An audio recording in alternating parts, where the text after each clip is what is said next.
ಸ್ಮಯ ಕಲಿಕೆ ಚಾನಲ್ಗೆ ಸ್ವಾಗತ ಸುಸ್ವಾಗತ.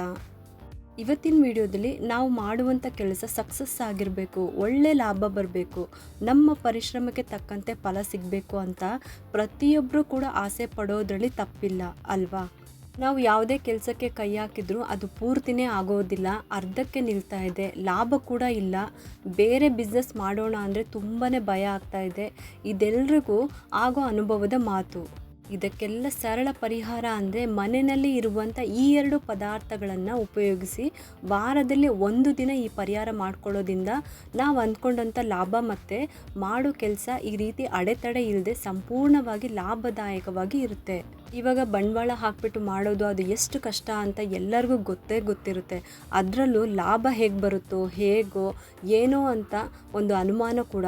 ಕಾಂಪಿಟೇಷನ್ ಯುಗ ಅಂತಲೇ ಹೇಳ್ಬೋದು. ಇವಾಗೆಲ್ಲ ನಾವು ಮಾಡುವಂಥ ಯಾವುದೇ ಕೆಲಸ ಆಗಿರಲಿ, ಅದು ಚಿಕ್ಕ ಕೆಲಸ ಆಗಿರಲಿ ಅಥವಾ ದೊಡ್ಡದಾದ ಕೆಲಸನೇ ಆಗಿರಲಿ, ಒಟ್ಟಿನಲ್ಲಿ ನಾವು ಮಾಡುವಂಥ ಕೆಲಸ ಸಕ್ಸಸ್ ಆಗಿರಬೇಕು, ಒಳ್ಳೆ ಲಾಭ ಬರಬೇಕು, ನಮ್ಮ ಪರಿಶ್ರಮಕ್ಕೆ ತಕ್ಕಂತೆ ಫಲ ಸಿಗಬೇಕು ಅಂತ ಒಂದು ಆಸೆ ಕೂಡ ನಮ್ಮಲ್ಲಿರುತ್ತೆ.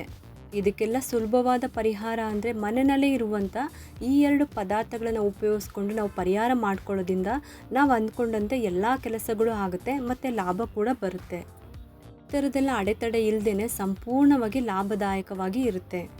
ಬನ್ನಿ ಇವಾಗ ಈ ಸಮಸ್ಯೆಗೆ ಯಾವ ಥರ ಪರಿಹಾರ ಮಾಡ್ಕೋಬೇಕು, ಯಾವ ದಿನ ಮಾಡ್ಕೋಬೇಕು, ಏನದು ಪದಾರ್ಥ ಎಲ್ಲನೂ ಕೂಡ ಈ ವಿಡಿಯೋದಲ್ಲಿ ತಿಳ್ಕೊಳ್ಳೋಣ. ದವಸ ಧಾನ್ಯಗಳು ಪ್ರತಿಯೊಬ್ಬರ ಮನೆಯಲ್ಲೂ ಇದ್ದೇ ಇರುತ್ತೆ. ಗೋಧಿ ನುಚ್ಚು, ಅಕ್ಕಿ ನುಚ್ಚು, ರಾಗಿ, ಯಾವುದೇ ರೀತಿ ಕಾಳುಗಳೇ ಆಗಿರಲಿ, ಇದನ್ನು ಮಿಕ್ಸ್ ಮಾಡಿ ಒಂದು ಡಬ್ಬದಲ್ಲಿ ಹಾಕಿಡಿ. ಇದನ್ನು ಪ್ರತಿ ಬುಧವಾರ ಪಕ್ಷಿಗಳಿಗೆ ಹಾಕಬೇಕು.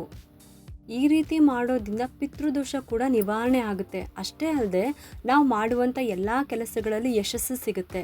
ಮೂಕ ಪ್ರಾಣಿಗಳಿಗೆ, ಪಕ್ಷಿಗಳಿಗೆ ಆಹಾರ ನೀರು ಕೊಡೋದ್ರಿಂದ ಖಂಡಿತವಾಗ್ಲೂ ನಮಗೆ ಒಳ್ಳೆ ಫಲಗಳೇ ಸಿಗುತ್ತೆ. ನಿಮ್ಮ ಮನೆ ಹತ್ತಿರ ಜಾಗ ಇದ್ದರೆ ಪಾರಿವಾಳಗಳಿಗೆ, ಕಾಗೆಗಳಿಗೆ ನೀವು ಆಹಾರನ ಕೊಡಿ. ದವಸ ಧಾನ್ಯಗಳನ್ನು ಕೊಡ್ತಾ ಇರಿ, ತುಂಬ ಒಳ್ಳೆಯದಾಗುತ್ತೆ. ಪ್ರತಿದಿನ ಮಾಡಿದರೆ ಅಂತೂ ಇನ್ನೂ ಒಳ್ಳೆಯದು. ಆಗಲ್ಲ ಅನ್ನೋರು ವಾರದಲ್ಲಿ 1 ದಿನ ಆದರೂ ಮಾಡಿ. ತುಂಬ ಜನಕ್ಕೆ ಮನೆಯ ಹತ್ತಿರ ಜಾಗ ಇರೋದಿಲ್ಲ. ನೀವು ನೋಡಿರ್ಬೋದು, ಎಷ್ಟೋ ಪಾರ್ಕ್ಗಳ ಹತ್ತಿರ, ದೇವಸ್ಥಾನದ ಹತ್ತಿರ ಈ ಥರ ಕಾಳುಗಳನ್ನು ತಂದಾಕ್ತಾರೆ. ವಾರದಲ್ಲಿ 1 ದಿನ ಬುಧವಾರ ನೀವು ಈ ಕೆಲಸನ ಮಾಡಿ, ತುಂಬ ಒಳ್ಳೆಯದಾಗುತ್ತೆ. ಇದ್ರ ಜೊತೆಗೆ ಇನ್ನೂ ಒಂದು ಪರಿಹಾರ ಇದೆ.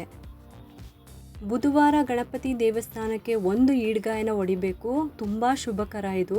ಖಂಡಿತವಾಗ್ಲೂ ಬಿಸ್ನೆಸ್ಸಲ್ಲಿ ಲಾಭನೂ ಸಿಗುತ್ತೆ, ಸಕ್ಸಸ್ಸು ಸಿಗುತ್ತೆ. ನೀವು ಯಾವುದೇ ಕೆಲಸಕ್ಕೆ ಕೈ ಹಾಕಿದರೂ ಕೂಡ ಅದರಲ್ಲಿ ಯಾವುದೇ ರೀತಿ ಅಡೆತಡೆಗಳು ಇಲ್ಲದೇ ನಿರ್ವಿಘ್ನವಾಗಿ ನಿಮ್ಮ ಕೆಲಸಗಳು ಆಗುತ್ತೆ. ಪ್ರತಿ ಬುಧವಾರ ಗಣಪತಿ ದೇವಸ್ಥಾನಕ್ಕೆ ತೆಂಗಿನಕಾಯಿನ ಈಡ್ಗಾಯಿ ಹೊಡಿಬೇಕು. ಮತ್ತು ತೆಂಗಿನಕಾಯಿ ಮೇಲೆ ಕರ್ಪೂರ ಅಂಟಿಸಿ ದೃಷ್ಟಿ ತೆಗೆದು ಈಡ್ಗಾಯಿ ಥರ ಹೊಡಿಬಾರ್ದು. ತೆಂಗಿನಕಾಯಿನ ಕೈಯಲ್ಲಿ ಹಿಡಿದು ಪ್ರಾರ್ಥನೆ ಮಾಡ್ಕೊಳ್ಳಿ. ದಿನೇ ದಿನೇ ನನ್ನ ಎಲ್ಲ ಕೆಲಸಗಳು ಕಾರ್ಯಸಿದ್ಧಿ ಆಗಲಿ ಅಂತ ಬೇಡಿಕೊಂಡು ನೀವು ಗಣಪತಿಯ ಹತ್ತಿರ, ನಂತರ ಹೊರಗಡೆ ದೇವಸ್ಥಾನದ ಹೊರಗಡೆ ನೀವು ಈಡ್ಗಾಯನ್ನು ಹೊಡಿಬೇಕು. ನೀವು ನಿರೀಕ್ಷೆ ಮಾಡಿದಂಥ ಫಲ ನಿಮಗೆ ಸಿಗುತ್ತೆ. ಮರೆಯದೆ ಬುಧವಾರದ ದಿನ ಈ 2 ಕೆಲಸಗಳನ್ನು ಮಾಡಿ ಅದರ ಫಲ ಹೇಗಿರುತ್ತೆ ಅಂತ ನಿಮಗೇ ಗೊತ್ತಾಗುತ್ತೆ. ಖಂಡಿತವಾಗ್ಲೂ 2 ಪರಿಹಾರನ ಮಾಡ್ಕೊಳ್ಳಿ. ನಾವು ಕಾಗೆಗಳಿಗೆ ದವಸ ಧಾನ್ಯಗಳನ್ನು ಕೊಡೋದ್ರಿಂದ ಪಿತೃಗಳು ತುಂಬಾ ಸಂತೋಷರಾಗಿರ್ತಾರೆ. ಅವರು ಸಂತೃಪ್ತರಾದರೆ ನಮ್ಮ ಕಾರ್ಯಗಳು ಕೂಡ ಸಿದ್ಧಿಯಾಗುತ್ತೆ.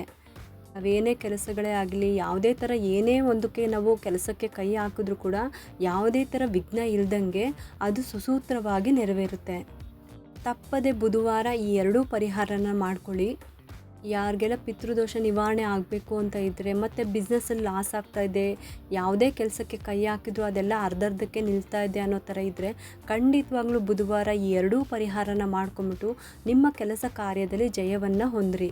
ಈ ಒಂದು ಸರಳವಾದ ಪರಿಹಾರ ನಿಮ್ಗೆ ಇಷ್ಟ ಆಗಿದೆ ಅಂತ ನಾನು ಭಾವಿಸ್ತಾ ಇದ್ದೀನಿ. ಮತ್ತು ಯಾಕೆ ತಡ, ಈ ವಿಡಿಯೋ ಇಷ್ಟ ಆದರೆ ಒಂದು ಲೈಕ್ ಮಾಡಿ, ಶೇರ್ ಮಾಡಿ ಮತ್ತು ಸಬ್ಸ್ಕ್ರೈಬ್ ಮಾಡಲು ಮರಿಬೇಡಿ.